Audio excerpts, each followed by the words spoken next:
what's going on, guys? Welcome to TPL Live emergency podcast today. Please be sure to like, please be sure to comment, please be sure to subscribe. The Eagles have fired Doug Peterson today. We're going to react, give our top takeaways. What does it mean for the Philadelphia Eagles moving forward? Joining us today is my man Shane. Follow him on Twitter at @halfandhalf_TPL. How you doing, Shane? Undetermined. We'll see. I'm not getting any work done, that's for sure. Another typical Monday as an Eagles fan. Also joining us today is my man Justin. Follow him on Twitter at @J_Persichetti. Justin, what's up? I mean, it's going to be an interesting day. It's going to be an interesting week. I'm ready to see who we bring in, honestly. My gosh, it's I don't know if we should be encouraged that maybe it upped the timetable for the Eagles' recovery back into competition, competitive level, or we should be like, whoa, they're selling the team. We're looking ahead to a long rebuild. Also joining us today is my man Ty, the host of the Pull the Pin podcast. Follow him on Twitter at TyBook3. What's up, Ty? What's going on, everybody? Yeah, it's just another Monday in Philadelphia sports life, right? Right when I want to get excited for the Sixers and hockey, the Eagles just keep drawing me back to the negative press. It's killing me. Well, I don't know. I'm not going to say negative press, just bringing me back to football season. I can't get away from it. Yeah, so we have comments in here already. Maximum Wagner says, did we fire Doug? Doug is gone. The only head coach to ever lead the Eagles to a Super Bowl is officially gone. We also have my man Rob joining. He is the host of the Madness podcast. Follow him on Twitter at Philly_Madness. What's going on, Rob? So I'm still literally in my classroom. Okay, the day's over. I have had a day of so much work, and then this. I hate the Eagles for so many reasons, and now this is one of them. I just want to get this point out there. Okay, just one point. I'm not upset that they fired Doug Peterson at all, especially if it's true what coaching staff he wanted to bring back. If that's the case, I would have driven him to the airport. I'll put that out there. That's the first thing. But if you don't fire Howie, how any Eagle fan can feel like they believe that this organization is still built to make the right coaching hire and get the right guys in here, it's just not true. Yeah. And what I see about to happen is the only coaches that are going to take the job is anyone that says, yes, sir, Mr. Lurie, yes, sir, Mr. Roseman. And we're going to become the Bengals. I said it. Yeah. Like that's my fear right now, where I should be happy that they made at least one good decision. I'm not, because the biggest problem, the biggest weasel, the guy that I have sources telling me is the one putting out all the leaks, tells me that there's a major, major issue in this organization. Yep. All right. Let's get into our top takeaways. Like you said it, Rob, when you saw how Doug Peterson's demands are, his expectations or his plan for the Eagles moving forward, like that was my take. My take was this guy's not letting go of control for this team. He's already got his bags packed for another team. And then you look at, what we have talked about all year long, which is Carson Wentz's regression. It was literally the topic we've discussed every single week, but no one really discussed Doug Peterson's regression in terms of play calling. And for me, I'm happy. I think this was a really good move for the Eagles. It was the Eagles' problems were top to bottom issues, and you had to start with the top. But that doesn't. You gotta just finish the trifecta. We did Jim Schwartz. Now it's Doug Peterson. Howie Roseman has to go, and if Howie Roseman isn't gone, nothing is truly fixed. Let's go to Shane. What was your takeaway of this? For me, this firing or mutual parting of ways, however they want to parse it out, it's indicative of the fact that Jeffrey Lurie knows there's a problem with the team. It's also indicative that he has no idea what the problem is. I put out the article it published today. I was writing it yesterday, and then I panicked because the reports started coming out about this meeting and all that. And I was like, I'm not even going to get this article about Carson versus Doug out before, they fire Doug, and it got it in just under the wire this morning. But I came to the conclusion in the article, like if I have to pick one, I'm going to keep Carson and move Doug. Yeah. And I'm higher on Doug than you are, and I think a lot of people are. But if I have to pick between the two, I'm picking Carson. Yep. That said, Doug is not the issue with the Eagles. Yes. The issue with the Eagles is roster construction, and that starts with how. And so while I don't hate the move, not happy about it. I don't hate it, but I can't be excited about it because Howie's still here. And the fact that he's here says all you need to know. I mean, what do you want Peterson to do? He wasn't trusted to manage his staff. Like, they fired his staff. They brought in new people whose ideas are not compatible with his offense to begin with and told him to make it work. Howie's telling him who to play late in the week. Like, all this stuff. How do you expect him to succeed? And so, I don't think Doug looked good this year. I also don't think there was any circumstance where he could have looked good. I put it the same way with Carson Wentz. Carson looked terrible this year. Could anybody have succeeded? And before you say Jalen Hurts did, we're not doing that podcast right now, but nobody's going to succeed, as much of a mess as that was. And that all goes back to Howie much more than it does Doug for me. When I think about Doug Peterson leaving the Philadelphia Eagles, I go back to when the season started, and we brought in all these people from NBC Sports, Boston to New York, and just previewing every team in the NFC East. And the one constant that we had that the Eagles had an advantage over everybody was consistent coaching. And look at where these dominoes and how far the tower has fallen. It is truly incredible. Ty, what was your take on Doug Peterson being fired?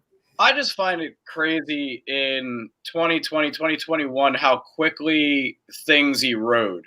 I mean, when you go back even 5 years in sports, things didn't just collapse this quickly for most teams. I think it's the right move. I think that it was a prorated Andy Reid feel where all of a sudden the message wasn't getting across. He didn't have full control anymore. Like Shane said, they fired his coaching staff. They didn't give him control over that. I don't think he was in a winnable situation. And if anybody says Jalen Hurts was successful this year, they don't watch football. I'm sorry. That just he wasn't bad. He was fine, but he wasn't successful. So I don't think anybody was going to win under that situation. I'm terrified to see what comes next if Howie is still the guy pulling the strings. I don't know who's going to want this job. I mean, if you're looking from the outside in and seeing how, he didn't have control over his coaching staff, didn't have control over who he was playing. What coach wants that? What coach wants to walk into a situation where they're just, a marionette on the fucking strings? I can't. I'm terrified. I really am. I have no idea where they're going from here. It's a long road to recovery coming for the Eagles. What about you, Justin? Well, actually, something to piggyback off what Ty was just saying is that with who would want to come to a situation like this, I tweeted out right when I saw this happen that I tweeted out Peterson's notes for the next Eagles head coach. You can win a Super Bowl, you can have a statue erected for you in your honor, and can still be fired 3 years later.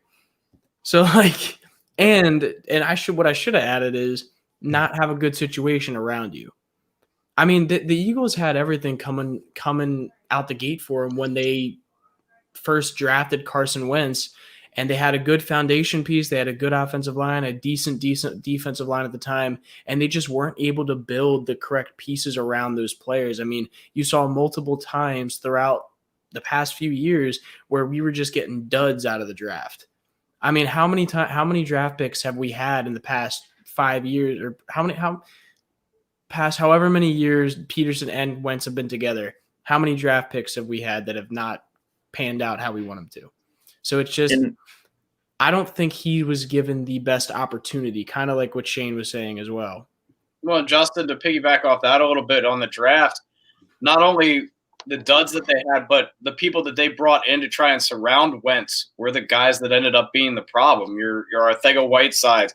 Not the jury's still out on Reagor, don't get me wrong, but when you look at what you could have taken instead of Reagor, or, you even go back and look at, the Dillard pick. Don't get me wrong, it's an injury, it's upsetting, but you can't say that it was a good pick until he gets on the field and actually can play and help the team. They have not drafted well around the piece that was supposed to be the franchise. Yeah, and I think something that's tough that people have, and this has been a conversation I've had with a few people, but some people will say, okay, well, Howie, yes, didn't draft well, but Howie was good with the cap. And you could argue based on things that have happened the past 2 years with all the injuries that he wasn't very good with signing the correct people, signing a lot of older players who were getting injured. But you can also say he wasn't good drafting either. But then can you also go back on it and say in 2017 when we won the Super Bowl, he was able to put together a team that won a Super Bowl without their starting quarterback, without some of the starting offensive line. Like it's hard, in my opinion, because there's so many variables that have come into this team where they are right now and how bad they've been playing that it's hard to really pin it on one guy. But to me, the easiest guy to pin it on is Howie. And like, although yes, Doug has not been coaching very well, even like not just this year, but last year either. It's tough to sit here and say, okay, you fired Doug Peterson. It's tough to see how that is going to be the thing that solves the issues of the Eagles. Well, and to me, it's deep. To me, it's deeper than that. With Doug and his play calling and the offensive strategy this year, they brought in so many other voices into that coach's office. How do you come up with a game plan with 4 different guys, all spewing out different philosophy? Like, we heard they were going to be a more play action team this year because of Marty Morningweg coming in. We heard that they were going to run different. I mean, you don't reinvent the wheel with that many people. It doesn't work. You need some sort of structure, and they just didn't have it on the offensive side of the football. I'm going to piggyback off what Justin said. This is how he's doing. And Ty, you're a father. Shane, you're a father, right? Yes. Yeah. And I was talking to Rob during our last pod, and I was like, I have a 17-month-old daughter. What the hell jersey would I buy my daughter, an Eagles jersey? Like Jason Kelsey? That's it. Like, there's really nothing I would buy her. And I'm gonna tell you right now, Jason Kelsey is not. I'm telling you right now, Jason Kelsey's not coming back next year. I know. That's my point. Is like there's no like young star. Like I can't guarantee you that Miles Sanders is going to be on this roster 2-3 years from now. I can't. So it's just one of those things that you look at how this team has been constructed. That's Howie's fault. So like I said, finish the trifecta. First Jim, then Doug. Howie's got to be next. Or it doesn't matter. Shane, any other takes on what everyone else just said? I mean, Howie's not going anywhere. I know. He's not. And if he was, I'd be fine with this. Like I said, I would say I'm kind of neutral about I think I like Doug as a coach. I wish he could stay here. He and Carson weren't going to coexist. So, okay. Yep. But to move him and not move Howie is criminal. I mean, we talk about 2017 all the time. And we talk about Frank Reich, leaving, which, by the way, Doug Peterson's won the same amount of playoff games as Frank Reich since 2017. But I'll just throw that out there for everybody that thinks it was all Reich. Great nugget. So Frank Reich leaves in 2017. What have they brought in to help the offense since then? I mean, what? You sign Mike Wallace. He plays like 2 snaps and gets hurt, and then he's done. We drafted Dallas Goedert, who I think he's got top 5 tight end potential, but he was a backup tight end. We drafted a number 2 tight end. We drafted Sanders is good.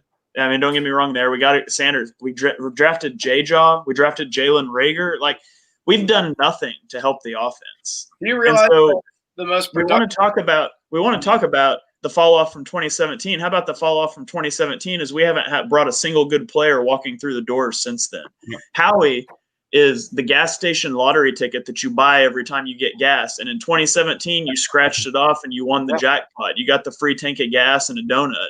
And ever since then, it's just throwing your money away. Like, he had one good year, and I will stipulate that. And I tweeted Howie's season obnoxiously for years, but he has not made a single good move since 2017.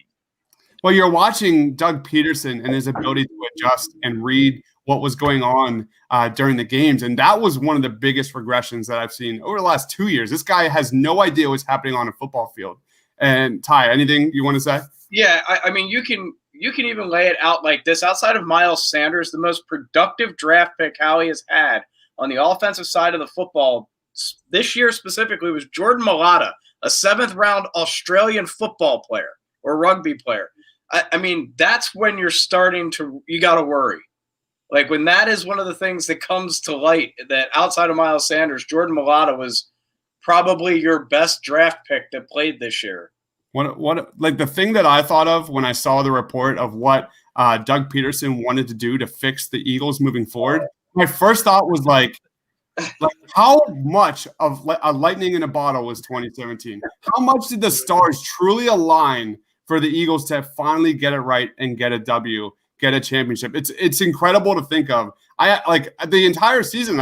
Rob even touched on this too. Like, are they trying to lose? Because everything they tried to do was like counterproductive on winning football games. And then you see this promote Press Taylor, bring back all these guys, promote this guy to defensive coordinator. There was no plan. There is no plan. And that is kind of like the truth of the Eagles. Is I have a question. Yeah. I have a question. How early in the season do you think Peterson started thinking, you know what, I'm done? Because I think that has to be a legitimate question. You look at the press conference, he looked depressed. I mean, yeah, he did. He looked like he was done. He looked like he was done coaching for this team and for the organization because he even came out and I think it was Rappaport that came out and said it today. Like he felt like he had zero control. Like when was the Eagles? When was his press conference where he was wearing all like he didn't have a single piece of Eagles gear on? It's like the only time I ever saw that. Was that the week that they benched Carson? I don't remember that. That's when I think he quit. When he was this whole Eagles season has been just a complete whirlwind. Like we were doing Tuesday night preview shows and then pregame shows and live streams and then postgame shows. Like it all just essentially blends together. And it was just a massive dumpster fire of a season. Let's wrap up with Carson Wentz. Is Carson Wentz returning to the Eagles? Yes or no, Shane? I think the odds are greater now than they were this morning. I always thought that they weren't both coming back, but I do still think there is a chance that Wentz is gone too. It could be seen as we got pick 6. We're going to bring in a new coach. We're going to let him get his quarterback. We're going to gut the roster. We're going to be terrible in 2021, but 2022, we're going to have all the cap space. We've got a second-year quarterback with a second-year coach. Like, I think you could be looking at that mentality. And I don't know if that's what they're going to do. I could also see him saying, we did this for Wentz. We're going to bring in a guy geared around fixing him. But, I don't know who that guy's going to be. Like, think about trying to fill this position. Who's going to want to come here? Like, this is an organization that asked Doug Peterson to tank the game in week 17, sat back and let him take all the flack for it, then fired him. Now you've got the least appealing head coaching job, right? You've got a QB controversy. Your salary cap's a mess. You have a roster that's bereft of talent. You've got this power struggle. Are you even going to get to pick your own staff? Howie Roseman's track record in the draft and that you're going to be scapegoated if you can't win with that. So I can't imagine somebody that's an up-and-coming guy having an offer to go to Philly and to go somewhere else and picking Philly. I just can't imagine that happening. I could honestly see some of these top offensive coordinator candidates picking between going back and being an offensive coordinator and waiting one more year, coming to Philly to be the head coach and saying, no, I'm going to wait till 2022. Like, I think that's how desirable of a job this is. So that's concerning. But for Wentz, I still think it could go either way, but I'm more likely to say he'll be back. What about you, Justin? I think part of what Shane said is really interesting to what's going to happen. Now, I personally think Wentz is going to be back because I don't think the Eagles are going to want to have to deal with the money that comes with trading him. But what's interesting is if they do, like when they do bring in a new coach, we do have the 6th pick in this year's draft. Is that new coach going to want to come in and say, hey, I want to move up and get this player. I want to stay here and get this quarterback. Like, what is that mentality? Is the organization done with Wentz? Is the organization going to say, if they bring in a new coach, hey, we can go after your guy. If you want Fields, if you want, like, you know what I mean? Like, who knows? So it's like, to me, just based on money, it doesn't make sense for the Eagles to do that. So I think no matter who they bring in, they're going to be like, okay, well, here, roll with us for the first season at least. Try coaching with Wentz, and then if you say, you know what, we have to move on. He's done. He's a broken quarterback at this point. Then they do it. But at this point, I think it's undoubtedly going to be Wentz coming in. Ty. Yeah, I agree. I think Wentz is back with this decision. I think that they don't want to take the cap hit. I don't think that they can restructure the deal to be positive enough in their end. I also think that you're looking at a situation where you're not going to get a head coach that has head coaching experience to come in here and take this job. There's 7 other openings. I think it was Dre the Great threw that up. There's 7 other teams that need head coaches. I think you're looking at a college coach or an offensive coordinator or even a defensive coordinator that's going to come in and take a first-time job, and they'll give that guy an opportunity to fix Wentz. And I mean, I just think that that's the way they'll go. It seems to be their track record, bringing in Chip Kelly, bringing in Doug Peterson, guys who haven't been head coaches. I think that that's, basically going to be their only option, actually. Yeah, I think. Why is that?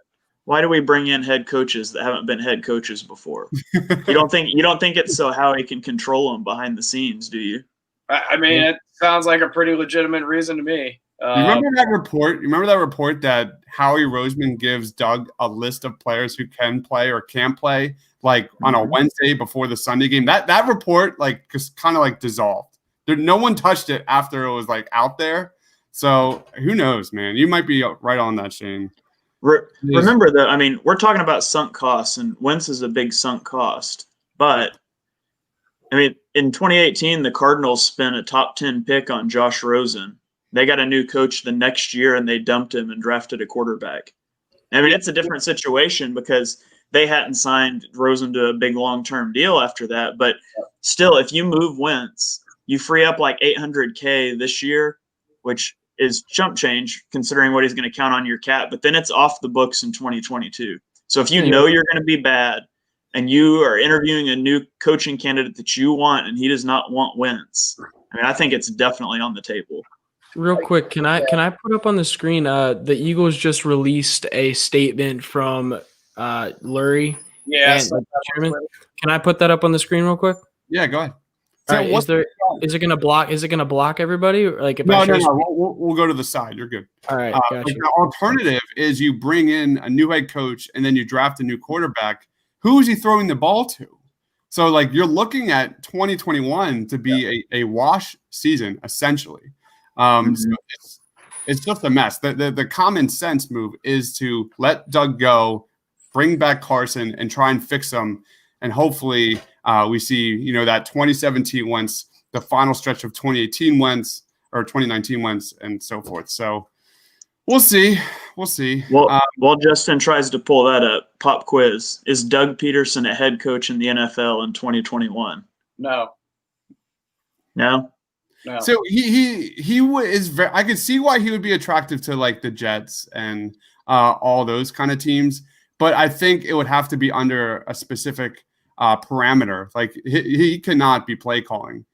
Doug being effective requires a guy like Frank Reich or someone next to him to help him call the shots, because it's beyond obvious this guy has no ability to know the talent on his roster and put them in positions to win. So as a head coach, I think it's certainly possible. But after seeing his plan to fix the Eagles, I always thought that Doug was a leader of men. He was very good with rallying the locker room and all that kind of stuff. But maybe I was completely wrong. So after seeing what his strategy was, it's almost a joke. I should have jumped that quickly. I don't think he coaches this year, but if a team like the Jets would go after him, that would be a spot that he could land. But I think that after this year, I don't think anybody wants to touch him right now. Yeah. All right, Justin, you want to say what you brought up there? What's up? So here's a statement from the Eagles. Do you want to quickly read through that, or? I can read through it. So this is from Jeffrey Lurie specifically. He said, "I've spent the last few weeks evaluating everything from this past year and looking ahead. We are all very disappointed with the way our season went and eager to turn things around, not just for this season, but also for the future of our franchise. Coach Peterson and I had the opportunity to sit down and discuss what the collective vision would look like moving forward.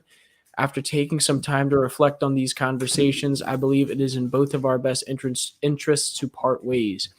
I have known Doug and his family for more than 20 years, and they will always be family to me. I have a tremendous amount of respect for him and everything we have accomplished together over the last 5 seasons. Everyone in the organization understands the type of man and coach that he is and how much he means to all of us, as well as the city of Philadelphia. We all look forward to the day he will be inducted into the Eagles Hall of Fame as a Super Bowl winning head coach, and we are confident that he will have success with his next team. But as the leader of this organization, it is imperative for me to do what I believe is best for everyone as we look ahead to the future and move into our next chapter.